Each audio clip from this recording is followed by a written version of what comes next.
How you get back up in here? I'm always around. Just pop up like bro, man, sometimes. You look like you went to the party of life last night and forgot you had to do something in the morning and just kind of rolled through. I wish it was that much going on. I was being a very responsible individual. adult. This is you being responsible? With gymnastics with little girls. But it's just, it's how my daughter was on it last night. But I was up. Okay. Traffic is traffic. I wish I could drive for everybody. Industry number 4080. We are back. Mr. Christian Gray is in the building today. Crazy. Okay. Let's hope you don't have any mic issues today.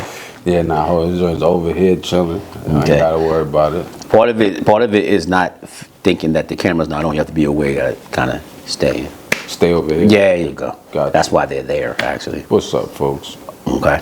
How y'all doing?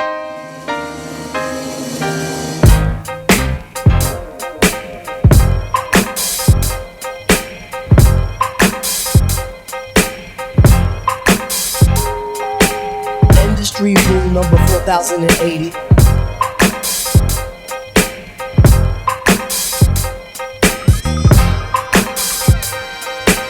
Industry rule number 4080. Record company people are shady.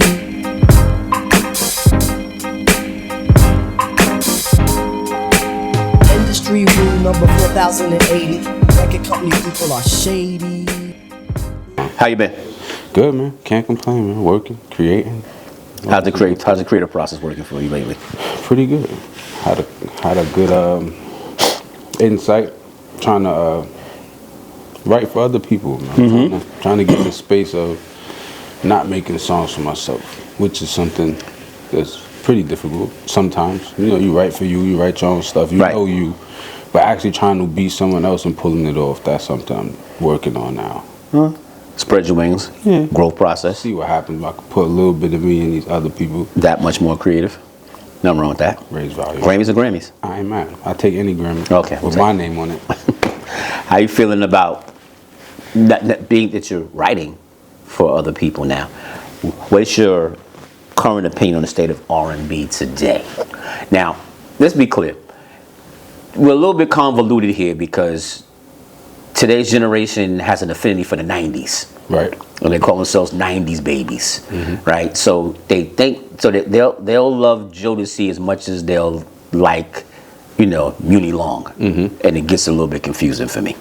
Okay? Because I'm like, that was then, this is now. Mm-hmm. But what's your thoughts on the state of R&B music today? So, the good, the bad, and the ugly. In my honest opinion. No, I just want you to come up with the fake opinion. All right, the fake and then opinion. When you feel like it, you can bring in the real opinion. Got you. So, where's going wrong, or I will say going wrong because I think they just lost sight of how people used to write music. I think it was more crafty back then. People understood more. You had to do more. You had to be able to hear more. Today it's kind of different. More plugins. There's more rappers singing. Mm-hmm. They add a different element to what R&B was, and it's easier to do. It's easier to do it how it is now. It's easier to not be able to sing and get a song off that still sounds hot because, plugins, machines, all kind of things working with you. Oh, so technology is getting in the way of actually playing and being creative. Well, yeah, of course. Or you're being creative with plugins more than being creative with the actual physical keyboard. Creativity is now in that. It's in the... You can write it, you can hear it, but the engineers work harder now than they used to. You know what I'm saying? There's a lot more engineers making people hot than it is anything else, but they just lost that. And the people who did it, they just don't do it anymore. It's not like it got bad. The people who were writing the stuff, the people who were behind this, it was, behind the scenes people, behind the scenes production companies, people working with labels. There was things that was going on with. We talked about with music where they would take a talent and just kind of give them the music from the people who were making the music. Yeah. Those people are no longer making the music properly. What's the word term I use? Proper executives in the room. Right. Executives having somebody in the room to say, all right, this is R&B in that way. When we talked about Chris Brown, somebody to stop Chris Brown and say, okay, Chris, you've made 25 songs where you're talking about how you're going to bang this girl. Maybe we should do Right. something else. Give me something different. Right? Somebody didn't stop him. But you can Should've stopped do him that. at You 6. can have less. I guess it's quantity over quality now. You can just kind of say, "Yo, I'm gonna throw 40 songs at you and see what happens." You know what I'm saying? So I don't know if you've heard this project yet, but I'll be interested to see your thoughts after. You know, Babyface going back to Babyface just 90s. dropped the album. Babyface has Girls Night Out, which is him basically, which actually is a great premise, right? What would it be like if one of the greatest R&B producers of all time worked with today's generation of female singers? That's basically what the album is, right? And the interesting thing is that he's more in tune, my opinion. He's more in tune with what should be done with today's music than today's producers are, because he doesn't run from the plug-in beats, for argument's sake. He doesn't run from using Afro beats, right? He doesn't run from the 4-beat groove, downbeat, bass line driven tracks. But what he does on top of all that is he's creatively playing the piano, Right. and actually playing other instruments rather than playing plugins. Probably the best way to say it, right? And it adds an element. Whereas what's interesting is that I'm going to say this, and I want you to get back to your opinion about R&B. It's like after the Soul Sonic album, in combination with what's happening now, is that I don't know if it's coming back to being able to play music or play instrumentation, but an element of that is happening, and not even because the Soul Sonic album is good or bad. It's because the Soul Sonic album won Grammys. Right. So now you got executives and buildings and artists saying, well, if that's what it takes to win a Grammy, How do we do that? How do we do that? And that's actually a decent thought process, because it gets you back to saying, oh, it's simple. How about you play instruments? Right. Okay. So your current state of art, that's what you don't like about R&B, that we're playing plugins rather than playing instruments. I can't say that's what I don't like about it. Okay. I'm just saying that's why it's disconnected from what it was. Okay, that's the disconnect. Right. The disconnect is we're playing plugins And than playing instruments. we are more playing willing to plugins. say, speaking on the Babyface album, you can tell that he knows how to write music. That's not in question. That's not something we ever doubted. But the difference in the way he does today music and the way we do today music is we're willing to say crazy as shit. True. Right? We're willing to go off the deep end and say some savage shit in a song, and people like that. It's that wow factor. It's that Shock Does value. she really just say all I want to do is fuck, get drunk, wake up, Right. get drunk again, fuck some more? Right. Is that really what she's saying? Babyface ain't saying that shit. No. He's not gonna say it that way. He's gonna make a love song. He's gonna be him. He's not gonna be fucking He won't be a Summer savage. Walker. He won't be a savage. He's not writing that song. He won't be a And savage. that's the song people actually like, because they want to hear Throat Baby more than they want to hear. We do? Yeah, absolutely. Absolutely, you want to hear Throat Baby. I see more girls smacking their neck in places when the song is on, like, yes, Wow. I'm a Throat Baby. Wow. I don't hear them doing that shit to fucking Just for the record, that's petty. Lucky Day. You know what I'm saying? Lucky Day's making good music, but Lucky Day's making good music. nobody gives a shit. He don't say savage shit. That's true. He doesn't actually emulate the listener. All right, so that's your opinion of R&B today. We'll get into some other things music-wise. Let me see what I got. I have some notes for you today. Okay, let's go here. I have 2. Give me 2 R&B projects that people may not be aware of, that you've listened to, they do need to be aware of. I like that question. That they may not listen to. All right, I'm gonna let I don't know if I'm going to keep thinking about it, because I got my answers already. I got one for sure. Okay. And in my own way of saying, I like the type of R&B I like. That 1-800 Hit Easy, Hitmaker, and Eric Bellinger project. Eric Bellinger. Mm-hmm. But the one with Hitmaker, Yes. 1-800 Hit Easy, is almost front to back insane.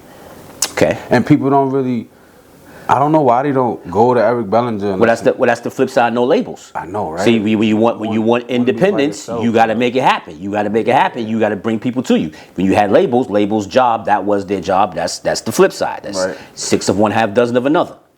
Okay. What else you got project wise? That 1-800 Hit Easy is definitely one of them. I would probably say I'm trying to think of what Tory album it is. Not sure. It's not the one he just did. It's the one with a woman on it. Damn, it's the one right after the Megan joint. This is Tory, the album Tory made right after he shot Megan, or quote shot Daystar. Megan, or quote shot Megan. Daystar, yeah, Quote shot. you know, allegedly. Quote shot. Shot somebody. Quote shot. Somebody got shot. Some shit. Or something like that. Mm-hmm. But yeah, I think that Daystar album was pretty dope too. As far as being a well-blended R&B album with someone who's not afraid to rap. But I do like it as an R&B album. One of the songs I like the most is full-fledged R&B with a flip to it, and you know, it's just What's really good. The real Tory Lanez's strongest quality is that he is as good as a rapper as he is a singer. Yeah, he's really good. Like he's really good at both. Like if he wanted to make a straight hip hop album, you would not say why is he guest starring on these records. Hell yeah, I'm saying that. But he knows how to find a rap pocket. He's good. He's just not gonna ever give you that rap content. Well, he may be the rap version of Babyface. Yeah, he's the rap Babyface. He's not going. Well, on the last album, he went straight. I'm pissed about his last song. I'm straight pissed about y'all talking about me and how I quote shot Megan. So fuck y'all, fuck bitches, fuck life. I got money. That's basically what it is. Basically, almost like a new rapper. And it didn't work. And a new rapper. We'll get into that in a second. Let me talk about my two projects that are absolutely mandatory that people can listen to. So first, not mandatory, but the projects that if you haven't missed it, you got to catch them. This Lucky Days album.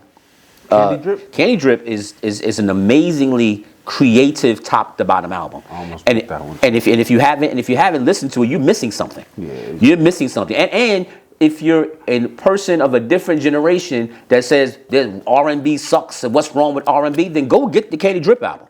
The Candy Drip album will say, oh, okay, I'm sorry. There are creative people out there. Oh, I'm sorry. It is good music making. Okay. And what he's also done too with that album is the theme of the album is in the album. The album's not called Candy Drip and he's talking about plants. Right. Okay. There is a candy theme throughout the project, hence the name of the album Candy Drip, which is very well done. So that's the male R&B album. The female R&B album, and female R&B has made a huge comeback this year. Last year, as everybody was all on their jock with Summer Walker and stuff like that, I thought last year was a shitty year. This year, the strength is there. The album is Marigold by Alex Isley. Okay, Alex Isley and Jack Dine, Marigold. It's the absolute album. It's I'm going on record as saying it's probably gonna get a Grammy nomination for best project this year because of what it is. Alex Isley, I say this over and over again because, okay, 90s babies, okay? Alex Isley is the daughter of Ernie Isley from the Isley Brothers. Right. Okay? And she's a damn good writer. It's generational music. And she gets it. Now, for the 90s babies who aren't babies, okay, you're gonna say to yourself, holy shit, Amel LaRue should be making this album. That's what you're really gonna say. But she does it. So Alex Isley and Lucky Day, those are the two albums that you must have in your coffers as far as I'm concerned to be caught up. And to hear some R&B music that's R&B music, rather than what you think you're hearing from R&B music on the radio today. Yeah, I think Lucky Day's probably is good. I know Lucky Day's problem, but... Well, you know, him as a look. It's not Again, so much him as a person. Again. He doesn't want men to like him. Man. Again, labels. Yeah. No proper executive in the room. I'm a big proponent of independent labels and doing things yourself, and I understand why labels have combined, and I get the method to the madness of why that is, and I co-sign it. Yeah. What I'm stipulating is that when there's glitches in the matrix, we're not recognizing that it's because back then there were executives in the room. There's a reason. Do you think I'll say a statement that you're gonna say? You're absolutely right. Biggie's Biggie without Puffy? Oh yeah, I argue that shit all the time. Okay, I'm not saying Biggie doesn't say the lyrics he says. He writes what he writes. Okay, but the image and the persona and what he represents and the impact he has. That's Christopher Wallace getting out to bed in the morning. No, there's executives around him that help pull that together. There's a difference between juicy and party and bullshit. You know what I'm saying? Right, and what's done because of such. Right. Yeah, and I'm not trying to put somebody on a pedestal. I'm saying that's no different when whoever there's somebody that was behind Busta Rhymes. There was somebody that was behind Jill Scott. There was somebody that was behind Erykah Badu. There was somebody that was behind D'Angelo. These things they don't just walk off. Not everybody is Prince. Absolutely. Okay, those are your one of ones. Okay, where they could do it all themselves. Not everybody, nope, they don't do it that way. So anyway, I didn't want to fuck with me or get into the sandbox. I get deep in the weeds on the quicksand. All right, is rap getting too far? I want to read. I wrote this down. That's why I'm picking up the phone. I want to make sure I say this right.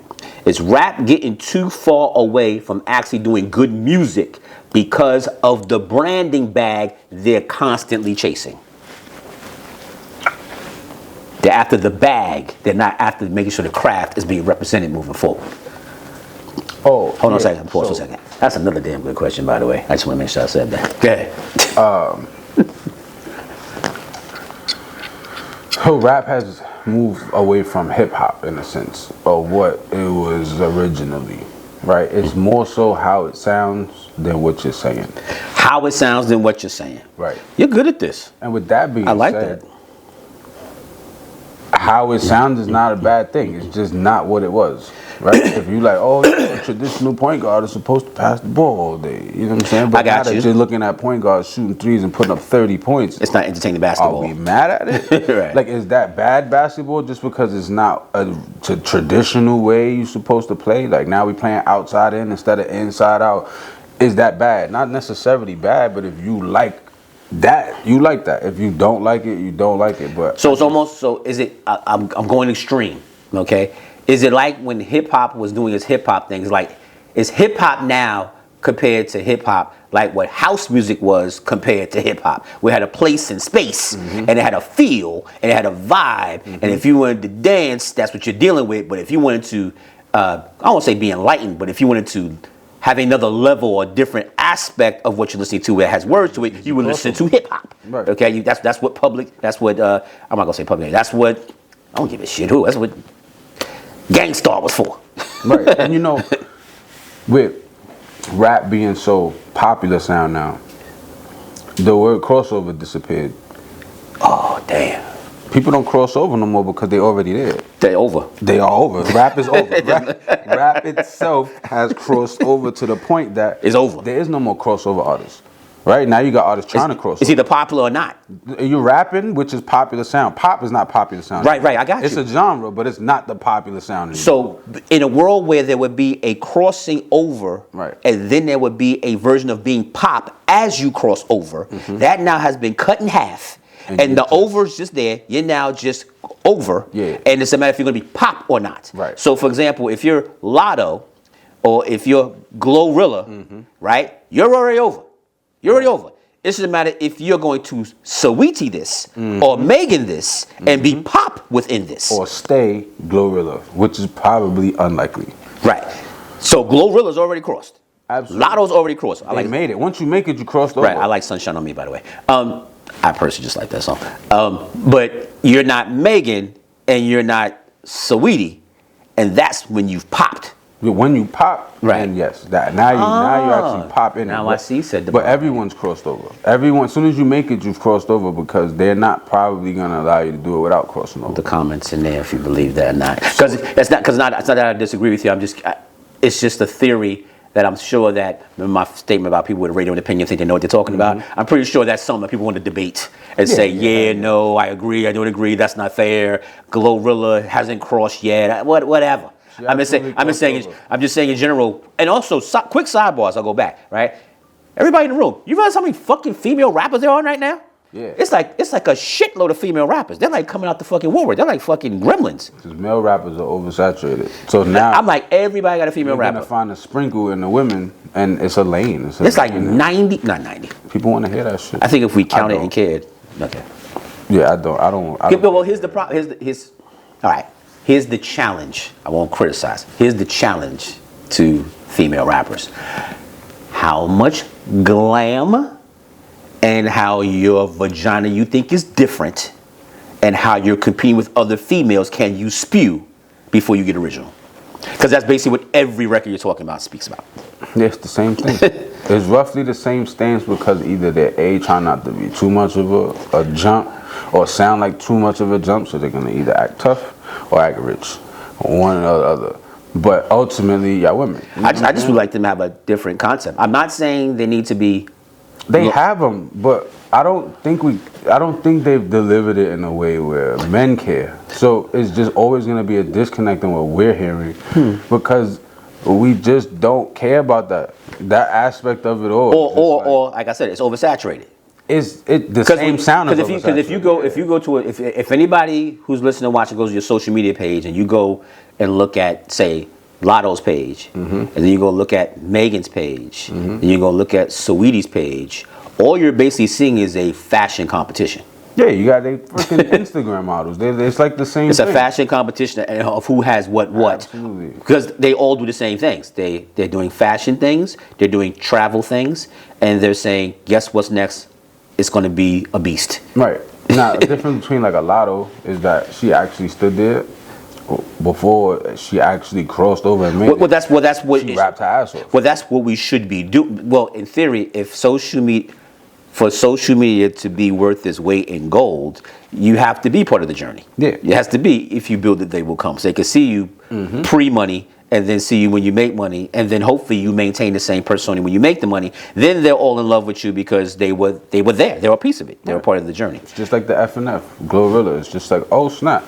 I really watched this video and I kept looking at it. Everybody's like, I saw this video 50 times. I was like, what the hell is this? And then at some point, you heard that it was a hit record. They was playing this shit places. It was almost like, are you fucking serious? But after it happened, she gets signed. And then you get happy for her just from being able to say like, yo, damn, that shit was just a video that was online. Because when you see, this is so fucked up, to be honest, that he tried to steal her shine.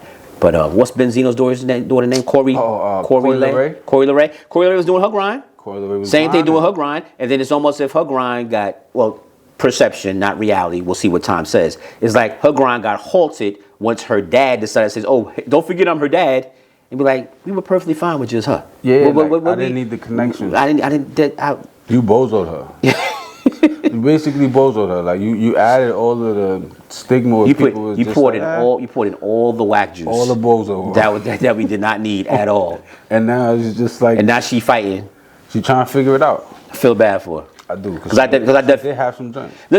No, joints are okay, and I'm even with, like, it's not that her records are bad. What she says bad is that when her dad jumped in, it's like, why we gotta have Family Feud in the middle of your career path? What we need that shit for? He's a reality star, so he reality starred her. Jesus Christ. You know what I'm saying? And at the end of the day, she's now in this world where she's talking about her family in ways that she didn't plan on doing when she was dropping those songs. She has to address this fucking reality TV shit now, and it's just like, that's not her. He did bozo her. He bozed her. It's over. Right. Okay, he did.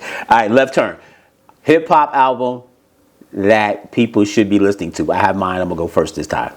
I like this guy. I just like this guy. I like this guy. Freddie Gibbs' new album is hot. I like Freddie Gibbs' new album. You like Freddie Gibbs? I like Freddie Gibbs' new album. Look, Freddie Gibbs is from Gary, Indiana. Facts. The same place the Jacksons are from. Facts. Okay? He damn near grew up with their kids. Facts. Because the area's not that big. Yo, but he rhymes like, I rap to rap so rappers can rap. Like, he raps for the most genuine. It comes across as if he never made a dime, you would still get albums. Right. That's what I like about him.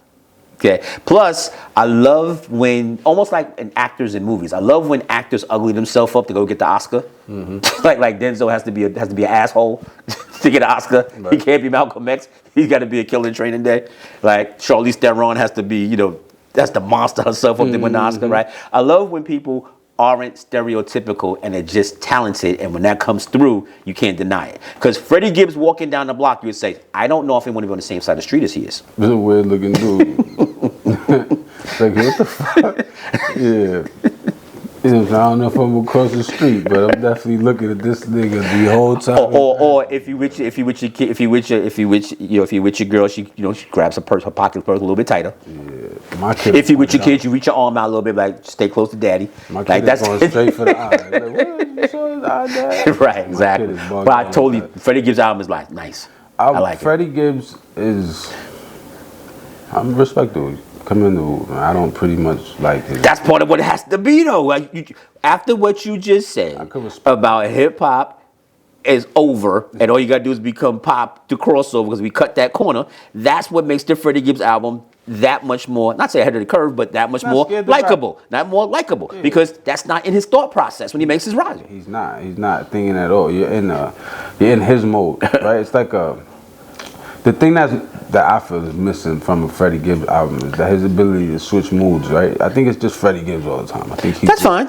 Just him all the time. That's fine. Not bad. Mobb right? Deep didn't change moods. Like Busta Rhymes. Biggie didn't These change people- moods either. Puffy just says, you're going to rhyme on this commercial record over here. Right, but it's a mood change. So it's still like when you listen to it. No, but Biggie, but Christopher Wallace didn't want to change. Puffy said, here's the mood change. You absolutely need to, but the Biggie we got was after that. See, that's the Jay-Z effect on hip hop. That's Jay-Z. He knows how to say.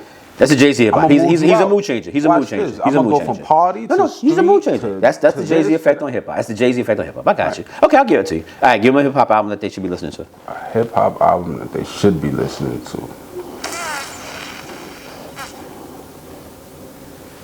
I might go with J.I.D. Okay. I forget the name of his new project though. He just dropped it though. You know what's good about what we're doing right now? I'm looking at the camera as I say this. Is that I'm 1,000% sure that half of you have not are even aware these projects are out or they exist. Yeah, he just dropped okay. the dope. You need to kind of go get these things. Kinda look at these Creative. things. I kind of like him. I kind of like the awkwardness. He don't approach it normally. He got his own little Okay. approach. From My favorite artist put an album out last week, couple weeks ago. You know what my favorite artist is. Who's your favorite artist? You know what my favorite artist is. I don't know. West Side Gun. I didn't hear that. He put a new album out. Oh, I need to hear His that. album's called 10. I like Diet Ghostface.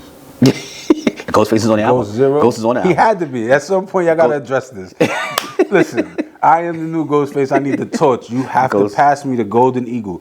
I need He's to on see the album. the Golden Eagle on the album. He's on the album. He has an album. Next He has an album. Just to give you the fact that he respects hip hop culture. He has a record with Busta Rhymes, Raekwon, and Ghostface on the same record, produced by Swiss. The fact that you got Raekwon and Ghostface is just like on borderline. Like, Yeah. One of them would have been good. Okay, I don't think I want to see. I'm both just saying he of has them an album together. out. I'm just saying he has an album out because I'm a West Side. I fan. definitely gonna listen to it. I like West Side. fan. Out of the album whole is called, Griselda, the album is called 10, like the number 10, which I wonder if it's his 10th album. He's doing it in homage of LL Cool J, who also had a 10th album called 10, because that's how Griselda thinks. They subconsciously, culturally think about hip hop culture when you don't think they're thinking about hip hop culture. right? Because they're That's they're pretty thoughtful in the way they do music. Even if you listen to it, you feel like they just rapping. They actually pretty dope people. Right. Outside All right. of that. So here's what happens with these things. I always think that we have a lot of time, but time flies fast, and I think on these things. So I'm going to end it on this. What artist or project has disappointed you the most so far this year? The disappointment. Yes, like when it came out, he's like, ah. Damn, it was a few of them. I can go first. Yeah, you could go for What it. you think? When think about it, because I have answers. Of course, I have an answer if I have the question. I'm thinking if I have one. This is for Kayla. A few of them. This one's for Kayla. Giveon. You don't like that? Giveon's album is disappointing. Oh, and like the last a close second is that I'm saying it, that bullshit that Daniel Caesar released. Well, oh my God. Daniel Caesar failed. Oh my God. at the awards. Giveon did a whole ballad album and didn't make one record that was close to Heartbreak But you Anniversary. can't do that. You can't even expect that. That's Nah, like saying that listen, Shanti no. made a whole album and none of them was foolish. Of That's- course they weren't. No. It's foolish. Okay. I'm perfect with fighting. Here's the deal. Okay? Let me tell you I'm going hip hop for a second. Watch this education. The magic of why we give Jay-Z so much credit of what he represents is that he never forgets what he has done previously as he moves forward.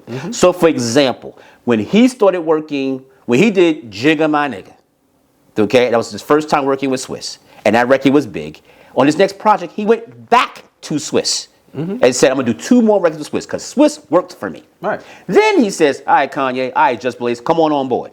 And they grow with him. Then when the Just Blaze and Kanye records get big, he says, not abandoning that, okay? Next project, Just Blaze and Kanye will be on this album. Come on, Timbaland. Right. Okay? He never forgets. So your point about the records he should make never gets lost. It continues. If you want to go deeper, okay, when you go to these 90s R&B artists, no, Jodeci didn't make Forever My Lady Part 2. They made Fiendin'. But it's the same production team. It's Devontae working with the team. No, he's not gonna make family, but he makes Fiending. Right. Okay? This is what I'm saying as far as Giveon. He makes Like I Want You, which my favorite record, the first single, right? He doesn't make another I Want You. He makes Heartbreak Anniversary. He now needs to make another one. Or keep it moving.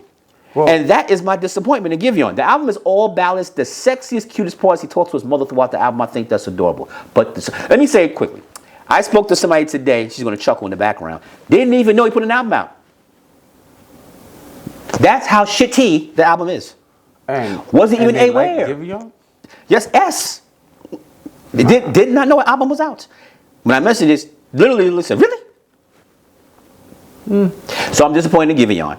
Plus, the window of caring, the who cares test is so quick nowadays. You would almost think that Kendrick even put an album out this year. I didn't like Kendrick's album at all. Wow. So that's the album that's going to win album of the year so far. And I did not like it at all. Yeah. We'll go to hip hop in a second. So my R&B disappointments are Giveon and whatever that piece of shit record is that Daniel Caesar put out. That record is horrible. Okay. Your turn, R&B. Biggest disappointment this year, project-wise, or artist-wise. And SZA's on the fucking clock with me too. I was about to say SZA is one of my people because it's like you had a joint and didn't put your album out. I get you're trying to figure out a joint to put the album off, but I Hate You is probably like, why didn't your album come out? It's going to be nominated for best R&B single. And what the hell happened? You didn't put an album out off of that? She just released a new single out called Shirt, which is a horrible title. It's a bad title and it's not the best song either. Okay. But it's alright. You know what I'm saying? But mine that's not my biggest disappointment. But you're speaking to disappointment because she's on the clock and she's fucking around. She right? Put the album out with a fire song. Right. Where the fuck's the album? That's your disappointment. That song was what you needed to put the album out. Right. Your disappointment is where the fuck's the album. All right. Who else you got officially as an album that you listen to is like, this is a piece of shit? I'm not gonna lie. I'm taking a swing at the Queen Bee, man. Who? That fucking Beyonce album was horrendous, nigga. So this is fantastic. Besides Cuff It. So this is a great conversation to have. Cuff It is insane. This is a great conversation to have on this one here, okay? Because two things have happened, which Quan did say. She's officially Aunt Beyonce. Yes. Okay? She's officially Auntie Beyonce. She's no longer, the it child. She's Auntie Beyonce. And when you listen, I want everybody in the room to listen to this thought process that's happened. If you've ever listened to a Beyonce record off this album, away from the album, you're like, this song's not bad. This song's not bad. As a collection, you're like, just a bunch of shit in a bag. Like, it's just like, I went to the grocery store and got $8 worth of shit. Halloween candy. Yeah, and it's just like, I gotta go through it to find the ones I like. Her album is Halloween candy. Do we like Halloween candy? Yes. Man, yes, but have you had Reese's Pieces before? Yeah. Snickers? Yeah. Paydays? Yeah. Candy? We've seen this shit before. I've seen all of them. Right? But if you see a Reese's Pieces cup on the fucking desk by itself, you're like, let me snatch that. Right. It's Halloween candy, and then like Cuff It is like the pack of sour straws. I was like, I haven't seen those in a minute. I got a pack of sour straws. You know what I'm saying? But the rest of this shit is just like, I'm gonna eat it at some point. But there are 1 trillion people that disagree with us right now. But I'm gonna say this. I'm standing on my square because I listened to the album 2 times in a row when it came out. I was the midnight motherfucker. As soon as shit came out, I listened to it. Listened to shit at 3 o'clock in the morning. And I was like, I'm going to fucking bed. I fucking waste 3 hours of my life. I take drives, man, often. So I throw album on when I'm Right. Does it pass the road test? Did it pass the road test? It was horrible. It was just like, what the fuck is this? And I didn't even recognize Cuff It when I first heard it. Me too. But when they started hitting me with Cuff It by itself, now that Cuff has been released, this shit is fire. Now that Cuff has been released as a single, because Church Girl was a piece of shit. That shit was bad, bro. That was a bad album. I was a person that thought Drake album should be up there as number one. Am I going to hell? Church Girl's a piece of shit. Am I going to hell? No. Absolutely not. Church Girl, piece of shit. All right, so that's a good way to end it. Yeah. All right. So what's coming up? What's coming up for you next? About to put out some music. A few more. I'm not even too bad. I'm about to get visual though. I think I want to change how people look at what I'm doing, and that's my focus. What it looks like. So that turned into instant laughter to me because I looked at you as you said that, and I said, "You're talking about look, and you're doing James Harden with blonde hair right now." Absolutely. So this is going to be fucking fantastic. Everything's going to switch. This is going to be Lou Ferrigno. It's going to be Lou Ferrigno. It's going to be Bruce Banner. You're like, what the fuck happened? What? No. Okay. Not really. It's going to be more in Shape Hulk. still Not saying you're not in shape, I'm just saying in Yeah. general. So it's just a different version of Hulk, but still Hulk? it's Tony with the suit on now. Got Still it. Tony. I'm Tony Stark. I have everything that Iron Man possesses. Without me, it doesn't matter. Okay, but okay. I'm throwing a suit on. Different suits too. Yeah. Okay, got I it. think it's about to get crazy. Got it. Where can they find you? Instagram, official Chris Gray if you want. Any streaming platform, Chris Gray. Just look for the bid. It's gonna be there. But yeah, we out here. What can it say? Audio podcast, industry number 4080 on Podbean and on Apple Podcasts. So I'm doing audio as well too. So there's audio and visual. Everything, this is the beauty, I love this name. Everything at Gotham Jungle, one word. Gotham Jungle. It's not hard to sound, it's spelled how it sounds. Pick a platform, we're there somewhere, somehow. Absolutely. And we're doing what we're doing here. This industry rule number 4080. Appreciate your time. All day. We're good? Always. All right. As I always say, light and darkness cannot coexist at the same time. So if you choose to be one, choose to be the light. Appreciate you. Talk to you soon. Thanks.